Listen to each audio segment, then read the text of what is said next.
एक विद्युत बल्ब पर 240 वोल्ट 60 वाट अंकित है, मतलब उस पर लिखा गया है, तो तंतु का प्रतिरोध क्या होगा। वी स्क्वायर अपान पी, मतलब 2400 गुणा 2400 बटे 60 कर दोगे तो आपका ये वैल्यू आ जाएगा। तो सीधी सी बात है कि हमारा 6 चौक 24 होता है, 24 चौका 96 होता है, तो 960 जो है आपका आ जाएगा आंसर।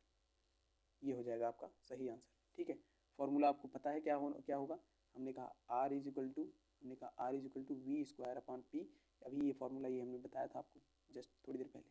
ठीक है, तो यही इसी फॉर्मूले में निकलेगा, आप रख के देख लो, कैलकुलेट करोगे तो निकल के आ जाएगा। यहाँ तक बातें समझ में आई। सामर्थ्य, विभवांतर तथा धारा आई में संबंध क्या हो सकता है, बताओ। P is equal to V I होता है, जाहिर सी बात है, पहला ऑप्शन आपको दिख रहा है, बिल्कुल सर, तो P is equal to V I होता है, सबको पता है। ठीक है, उसके बाद कह रहा है कि चालक में 2 एम्पियर की धारा 10 वोल्ट पर 1 मिनट तक प्रवाहित की गई।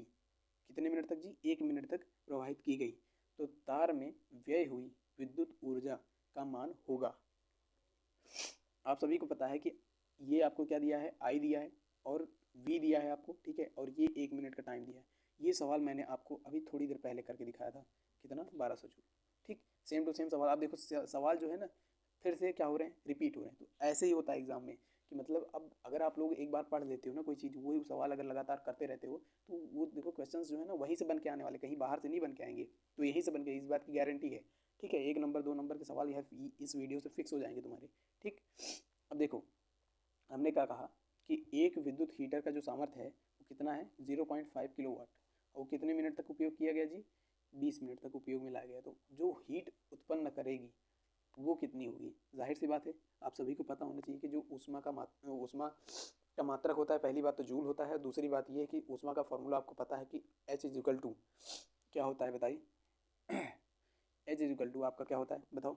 ये हमने क्या कहा, ये हमारा पी है और ये हमारा टी है, तो जाहिर सी बात है कि हम क्या कहेंगे, पी इंटू टी होता है, बिल्कुल, पी इंटू टी होता है, बिल्कुल, जाहिर सी बात है, आप कैलकुलेट करके देख लो। ठीक है, पी इंटू टी होता है। सर यहाँ तक बातें क्लियर हो रही हैं। ठीक, तो अब इस पे फॉर्मूले पे अगर रखोगे तो आपको क्वेश्चन जो है बड़ा आसानी से आपका क्लियर हो जाएगा। क्लियर, चलो, तो इसका आंसर क्या हो जाएगा जी, जल्दी से कमेंट करके बताओ आप लोग, कौन सा ऑप्शन होगा हमारा, ये वाला हो जाएगा। कौन सा, ये वाला।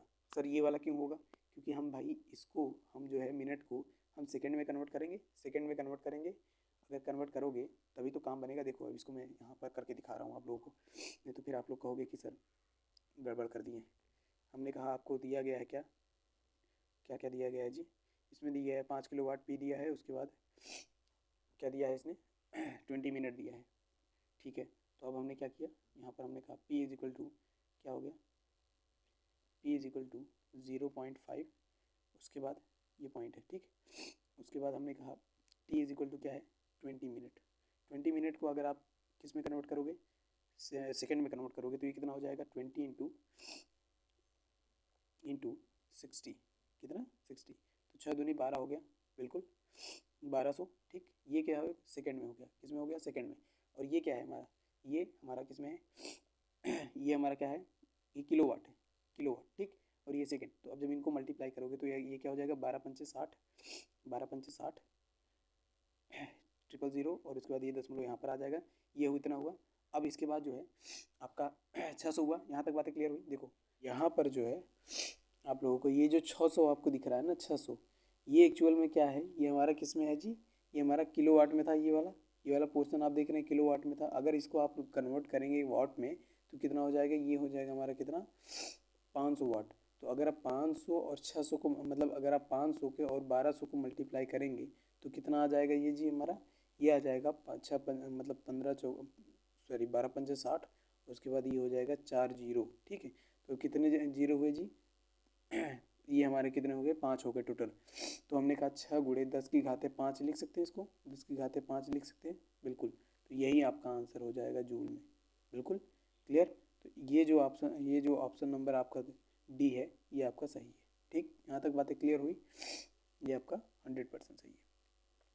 चलो अब नेक्स्ट क्वेश्चन पे चलते हैं। ये देखो यहाँ से अब सवाल जो है आपके एग्ज़ाम में बनना स्टार्ट जो थे, मतलब 2013 में ये वाला सवाल आया है, ये बढ़िया है, ध्यान समझना ये सवाल। देखो आपको क्या कह रहा है कि एक विद्युत बल्ब 200 वोल्ट के स्रोत से जलाने पर यानी कि 200 वोल्ट का हमने उस पर सप्लाई दिया और इतने एम्पियर धारा लेता है, तो बताओ कि उसकी शक्ति क्या होगी। जाहिर सी बात है, शक्ति का मतलब पी, और पी का मात्रा क्या होता है, वैसे भी शक्ति का मात्रा क्या होता है आप सभी को पता होना चाहिए, वॉट होता है। ठीक है, कितना एम्पियर के 200 की बात कर रहा है ये, कितने की 200 की बात कर रहा है, 200 वोल्ट और 1 एम्पियर, तो 200 गुणे 1 बिल्कुल, तो ये कितना हो जाएगा 200 वॉट, कितना हो जाएगा 200 वॉट। तो 35 का B is the right answer, 35 का B is the right answer. ठीक, अब देखो एक विद्युत हीटर का जो मतलब एक विद्युत हीटर जो है उसका तार बना होता है किसका, ये सवाल इम्पॉर्टेंट है। ये उसका जो तार बना होता है वो नाइक्रोम का बना होता है, मैंने आपको बताया भी है। ठीक, विद्युत बल्ब का तंतु, विद्युत बल्ब का तंतु टंगस्टन का होता है। ठीक है, देखो अब ध्यान समझना, हीटर का जो तार बना होता है वो किससे बना होता है, नाइक्रोम से बना होता है। लेकिन जो विद्युत बल्ब होता है उसका जो तंतु होता है, उसका जो फिलामेंट होता है वो किससे बना होता है, टंगस्टन से बना होता है। ये याद रखना हमेशा, क्योंकि उसका गलनांक बहुत अधिक है, उसका गलनांक बहुत कम है, उसका प्रतिरोध उपेक्षणीय होता है और तंतु आसानी से बनता है। तो देखो उसकी जो हीटिंग है, मतलब जो उसका हीटिंग मतलब मेल्टिंग पॉइंट होता है, यानी गलनांक, ये बहुत ही हाई होता है, कितना बहुत अधिक होता है। इस वजह से ये इसको रखा जाता है, क्योंकि इसको कितना भी टेम्परेचर दे दिया जाए, मतलब इसको मतलब लगभग 3500 डिग्री सेल्सियस के ऊपर अगर आप देंगे तब जाके ये गलेगा। यहाँ तक बातें समझ में आ गई। चलो 37 का कौन सा हो गया भाई, A is the right answer. Fuse तार का गलनांक क्या होता है बताओ, फ्यूज तार का गलनांक हमेशा कम होना चाहिए, क्यों, क्योंकि सर अगर हल्का सा अगर क्या कहते हैं टेम्परेचर बढ़ा, उससे हीटिंग आई, और अगर वो नहीं गल के अलग हुआ, तो हमारे जितने इक्विपमेंट कनेक्ट होंगे वो सारे के सारे वो हो जाएंगे, क्या हो जाएंगे उड़ जाएंगे सारे के सारे इक्विपमेंट जो घर में लगे होते हैं ना। तो फ्यूज का काम क्या होता है, मैंने बताया था आपको कि ये क्या करता है, घरों के कनेक्शन को हटाता है, मतलब ख़त्म कर देता है कनेक्शन को। मतलब बाहर से जो लाइट आती है उनमें जो है कोई फॉल्ट आने की वजह से आपके घर में जितने इक्विपमेंट हैं वो सारे के सारे बचे रहें, इसके लिए ही फ्यूज़ जो है कनेक्ट किया जाता है। ठीक है, अब देखो ध्यान से, अब विद्युत पावर स्टेशन, ये 39वां नंबर सवाल क्या कह रहा है, विद्युत पावर स्टेशन का सामर्थ्य कितना है, 200 मेगावाट है। अगर इस प्रकार का सवाल अगर आपके सामने दे दे तो आपको घबराने की बिल्कुल ज़रूरत नहीं है। ठीक है, तो इसके द्वारा प्रतिदिन उत्पन्न ऊर्जा होगी, ध्यान से समझना, इसने क्या कहा मेगावाट, क्या कहा मेगावाट, इतना अगर उसने कहा पावर है। ठीक, और प्रतिदिन की बात की है उसने, कितने प्रतिदिन की बात की है, तो जाहिर सी बात है इसमें आप क्या करोगे, इसमें आप 24 घंटे, यानी कि 24 घंटे को अगर आप क्या कहते हैं मिनट में फिर उसका सेकंड में कन्वर्ट कर देंगे, तो कन्वर्ट करने के बाद आप जो है उसको मल्टीप्लाई करेंगे तब आपको निकल के आएगा, ये समझ रहे हैं। तो प्रतिदिन आपका मतलब जो निकल के आएगा वो इस तरीके से होगा, ध्यान समझना। तो 39वां का जो होगा ये होगा 48, क्योंकि 24 दूना कितना होता है, 24 दूना 48 होता है, कितना 24 दूना 48 होता है। तो ये हमने क्या कहा 200 मेगावाट मल्टीप्लाइड बाय कितने घंटे के लिए बात कर रहा है, 24 घंटे, यानी प्रतिदिन की बात कर रहा है। तो ये कितना हो गया 4800 मेगावाट घंटा। यहाँ तक बात समझ में आएगी, ये हो गया आपका आंसर, क्लियर। चलो अब इसके आगे कह रहा है कि विद्युत ऊर्जा का मात्रक क्या कौन सा है। जाहिर सी बात है आप सभी को पता होना चाहिए कि ऊर्जा का मात्रक पूछ रहा है, यानी वाट इंटू सेकेंड हो सकता है, बिल्कुल, क्योंकि पी इंटू टी की बात कर रहा है ना, तो एनर्जी की बात कर रहा है, शक्ति। ठीक है, शक्ति की बात अलग, अब देखो शक्ति अगर पावर की बात कर रहा होता, शक्ति की बात कर रहा होता तो ये होता, लेकिन जब आपसे ये पूछ रहा है कि ऊर्जा का मात्रक क्या हो जाएगा, तो उसमें टाइम का मल्टीप्लाई कर देना, उसमें क्या करना टाइम का मल्टीप्लाई कर देना, तो आपका क्या हो जाएगा D is the right answer हो जाएगा। ठीक है, अश्व शक्ति के बराबर में क्या होता है बताओ जी, 746 वाट, ये आपको याद होना चाहिए। ठीक, एक इलेक्ट्रॉन वोल्ट के तुल्य के बराबर कितना होता है बताओ, सीधी सी बात है, एक ईवी के बराबर कितना होता है, आप लोग कमेंट करके बताना है इसका आंसर। ठीक, अब देखो यहाँ बिजली के बल्ब में, देखो ये सवाल मैंने बताया इसलिए मैंने इसका आंसर नहीं बताया अभी।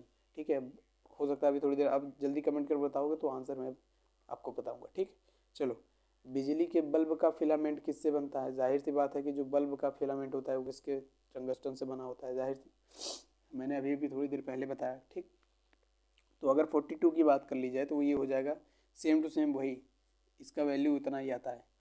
ठीक, चलो ये हो गया। हमने कहा एक जो फ्यूज़ को युक्ति के साथ कौन से क्रम में जोड़ा जाए। अब देखो फ्यूज़ को जो कनेक्ट किया जाता है वो कौन से क्रम में किया जाता है, बेसिकली वो सीरीज़ कनेक्शन में किया जाता है।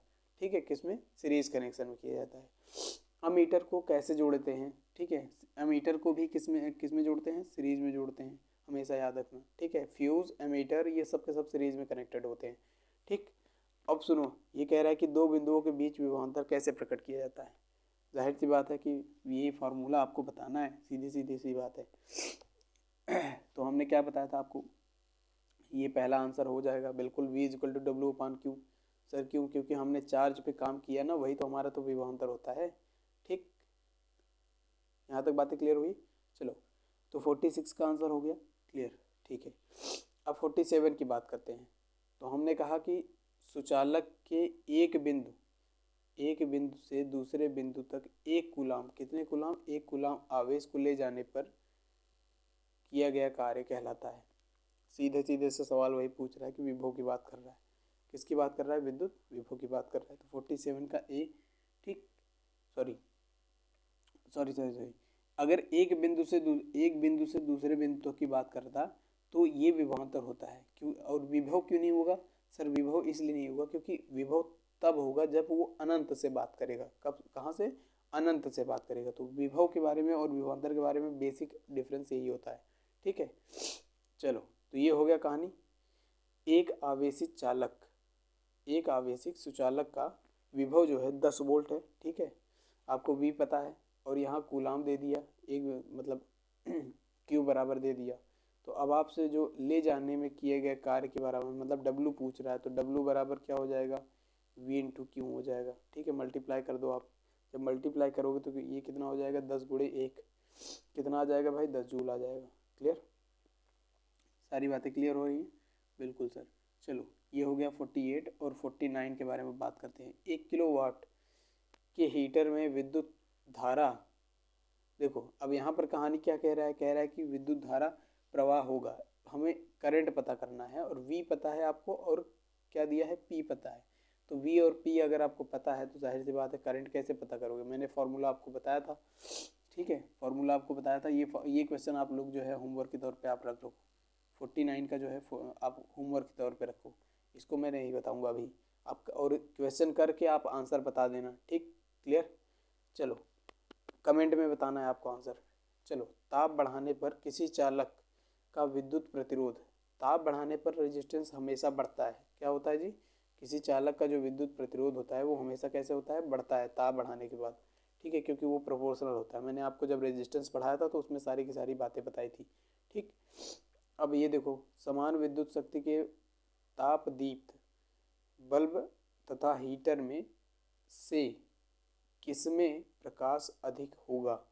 जाहिर सी बात है कि प्रकाश, ये क्या कह रहा है कि एक समान विद्युत शक्ति का ताप दीप्त बल्ब और हीटर, जाहिर सी बात है आप देखते ही बराबर आप आंसर लगा दोगे कि किसमें ज़्यादा प्रकाश अधिक देगा। अब सोचो प्रकाश में कौन ज़्यादा देता है अधिक, हमेशा कौन देता है भाई, लाइट सबसे ज़्यादा। कॉमन सेंस वाली सवाल है, अगर आप नहीं कर पा रहे हो तो ये गड़बड़ है भाई। ये है आपका बल्ब। ठीक, अब देखो, किसी तार की लंबाई उसकी प्रारंभिक लंबाई की 3 गुनी कर देने पर उसका प्रतिरोध हो जाएगा। इस प्रकार का सवाल मैंने आपको एक नहीं कई बार करवाया। ठीक, और मैंने बताया, हर जगह नोट करके आपको बताया कि किसको कितना बढ़ाया जाए कितना घटाया जाए तो उस हिसाब से ये बढ़ेगा घटेगा। तो लंबाई मतलब जो प्रतिरोध होता है, मतलब उसका जो वो प्रतिरोध जो होता है वो लंबाई के प्रोपोर्शनल होता है कि जितनी लंबाई बढ़ा दो उतनी ही क्या बढ़ जाएगी आपका प्रतिरोध भी बढ़ जाएगा। तो कितना गुना हो जाएगा जी, ये अगर 3 गुना बढ़ाया हो तो ये भी 3 गुना ही बढ़ जाएगा। कितना, 52 का कौन सा हो जाएगा, बी। ठीक, यहाँ तक बातें क्लियर हुई। चलो, अब ये हमने क्या कहा, हमने कहा कि 200 वोल्ट और 100 वाट बल्ब को 100 वोल्ट में प्रयोग किया जाए तो बल्ब की शक्ति कितनी होगी। तो अब क्या बता सकते हो आप लोग, ये क्वेश्चन आपको सबको बहुत आसान तरीके से आपको मैंने बताया था कि 2 तरीके से इसको निकाल सकते हैं, दोनों तरीका मैंने आपको बताया था। तो और ये सारी की सारी बातें आपको पता होनी चाहिए थी। ठीक, तो इनका जो रेशियो होता है वो लगभग वो सेम होता है बिल्कुल। तो 2 ये 100 है। अगर हमने कहा वाट, अगर 200 को हमने 100 कर दिया तो 100 को कितना, 100 वाट को कितना कर दोगे आप, 50 कर दोगे, हाफ कर दो ना डायरेक्ट। तो ये कितना हो जाएगा, 50 वाट। सॉरी, ए बी के बीच में जो तुल्य प्रतिरोध है उसको कैसे निकालोगे, ध्यान समझना। ये हमने क्या कहा है, यहाँ पर देखो ये 1 और 1 का रेशियो मतलब पैरेलल में कनेक्टेड है, तो इसका कितना हो जाएगा 0.5, इसका कितना हो जाएगा 0.5, ठीक।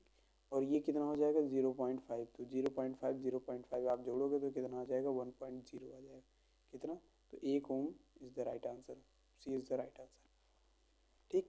अब देखो ये हमने कहा 15th, देखो ये सवाल बढ़िया है। हमने कहा इतने वोल्ट और इतने आंतरिक प्रतिरोध से प्राप्त धारा अधिकतम मान बताइए। अधिकतम मान की बात कर रहा है, इसका मतलब है कि कहीं ना कहीं आपको इसको सॉल्व करना है डायरेक्ट। जैसे यहाँ पर V पता है, R पता है, तो I आप निकाल सकते हो V/R। तो हमने क्या कहा, ये हो जाएगा हमारा 1/2 यानी कि 0.5, B is the right answer. कितना आ जाएगा 0.5, ठीक। अब देखो आपके घर में जो टीवी लगा है, एक एलईडी लगी है, उसका इंडिकेटर लगा है, और उसके बाद ये इतने वोल्ट जो सप्लाई है उतने वोल्ट मतलब मिली एम्पियर पर कार्य करता है, तो इसकी शक्ति क्या होगी, इसकी टोटल पावर क्या होगी। तो P = V/I, तो इन दोनों को मल्टीप्लाई कर दो, इन दोनों को मल्टीप्लाई करोगे तो कितना आ जाएगा जी 75 मिली वॉट, 75 मिली वॉट। तो सी इज़ द राइट आंसर, तो 56 का सी इज़ द राइट आंसर। तो इस प्रकार से सारे के सारे सवाल जो है आपके क्लियर हो गए हैं। तो बच्चों अब बस इतना है कि आप लोगों से बस आप लोग ये काम ज़रूर कर देना, ठीक है, लाइक शेयर सब्सक्राइब। और देखो thank you so much for watching, ठीक है। सारे के सारे वीडियोस मैं इसलिए बना रहा हूँ ताकि आप लोगों के एग्ज़ाम में बहुत ज़्यादा हेल्प हो जाए। तो बस कोशिश करते रहना, सारे के सारे टॉपिक्स मैं धीरे धीरे क्लियर करूँगा, ठीक। मिलते हैं नेक्स्ट क्लास में एक नए कॉन्सेप्ट के साथ। Thank you very much and take care.